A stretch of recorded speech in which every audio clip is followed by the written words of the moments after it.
একটা চিৎকার দিয়ে বলছে ইয়া আল্লাহ তুমি আসছো বলে সেজদায় লুটিয়ে পড়ছে। 2022 সালে তরুণের স্কুল ছাত্রী ধর্ষণ মামলার মূল আসামি কলেজ শিক্ষক মুরাদুজ্জামানকে গ্রেপ্তার করে পুলিশ। এ সময় তার মোবাইলে পাওয়া যায় ভুক্তভোগীকে শারীরিক নির্যাতনের ভিডিও ফুটেজ। বাদীপক্ষের অভিযোগ, মোবাইল থেকে সে ভিডিও ফুটেজ গায়েব করে দেয় তৎকালীন দনুর থানার ভারপ্রাপ্ত কর্মকর্তা কৃপা সিন্ধুবালা। আদালতের নির্দেশে সিআইডি, র্যাব সহ একাধিক ডিজিটাল ফরেনসিককে পাঠানো হলেও তাদের প্রতিবেদনকে প্রভাবিত করা হয়েছে বলে অভিযোগ করে আসছিলেন ভুক্তভোগীর পরিবার।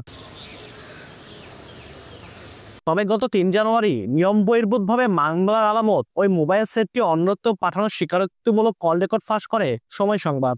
একই সঙ্গে আলামত নষ্টে ওসি কৃপার সংশ্লিষ্টতার বিষয়টি তদন্তে প্রমাণ মিলেছে বলে সময় সংবাদকে নিশ্চিত করে পিবিআই। গত 8 অক্টোবর সম্পূরক চার্জশিটে আসামি করা হয় অভিযুক্ত পুলিশ কর্মকর্তাকে।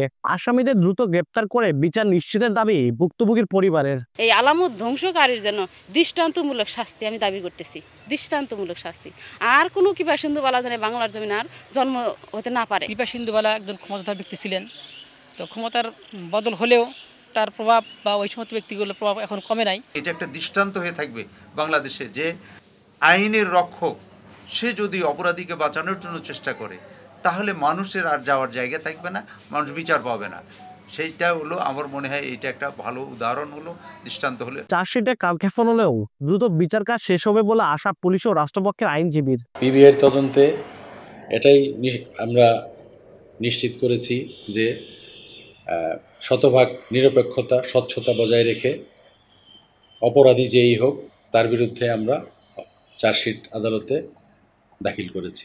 শুনানি হওয়ার পর বিজ্ঞ কোর্ট এই আসামির বিরুদ্ধে অপরাধ আমলে নেয় এবং কৃপা সিন্ধুবালার বিরুদ্ধে গ্রেপ্তারি পরোয়ানা দেয়। আমরা আশা করছি যে এই মামলাটা উইদিন শর্ট টাইম আমরা এই মামলাটা বিচার নিষ্পত্তি করতে পারবো। চার্জশিট গ্রহণ করে আসামিদের বিরুদ্ধে গ্রেপ্তারি পরোয়ানা জারি করে আদালত। তবে 2 সপ্তাহেও গ্রেপ্তার হয়নি কেউ। Justice delayed is justice denied. ন্যায় বিচার বিলম্বিত হওয়া মানে ন্যায় বিচারকে অস্বীকার করা। দেরিতে হলেও ওসি কৃপা সিন্ধুবালার বিরুদ্ধে আনিত অভিযোগের সত্যতা পেয়েছে পিবিআই। আর প্রশ্ন, মামলার আলামত নষ্টের সঙ্গে প্রত্যক্ষ ও পরোক্ষভাবে যারা জড়িত ছিল তাদের বিরুদ্ধে কিবা ব্যবস্থা নেবে সংশ্লিষ্ট কর্তৃপক্ষ। আব্দুল আউয়াল, সময় সংবাদ, বগুড়া।